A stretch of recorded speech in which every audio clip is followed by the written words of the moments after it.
কাউকে বেশি আপন ভাবতে নেই। যাকে যত বেশি আপন ভাববে সে তত বেশি তোমার বিশ্বাস নিয়ে খেলা করবে। কাউকে তার ভালো মন্দ বেশি বোঝাতে যাবেন না, এতে আপনি খারাপ হয়ে যাবেন। তাকে বরং ছেড়ে দিন। সে যখন বিপদে পড়বে তখন সে এমনিতেই আপনার মূল্যটা বুঝতে পারবে। অন্যকে কাঁদিয়ে নিজে ভালো থাকবে এমন প্রত্যাশা করা বাদ দাও। যে বিনা কারণে অন্যকে কাঁদায় প্রকৃতি তাকে নিজ দায়িত্বে কাঁদায়। সম্পর্ক ভিক্ষে করে চাইতে নেই, জীবনে কখনো কাউকে অনুরোধ করে ধরে রাখতে নেই। যে থাকার এমনিতেই থেকে যাবে। ভিক্ষা করে কখনো কোনোদিন ভালোবাসা হয় না। ভিক্ষা করে কখনো কোনো সম্পর্ক ধরে রাখা যায় না, সত্যি রাখা যায় না। রবি ঠাকুর বলেছিল, ঘরের মধ্যে তুমি যত ইচ্ছে কাঁদো, কিন্তু দরজা সবসময় হাসি মুখে খুলবে।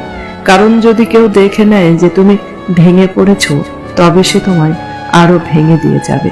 আমি সম্পর্ক নামক এই ব্যাপারটাকে ভয় পাই। আমি ভালোবাসার বিনিময়ে ভালোবাসার পাওয়ার আবদারকেও এখন ভয় পাই। কারণ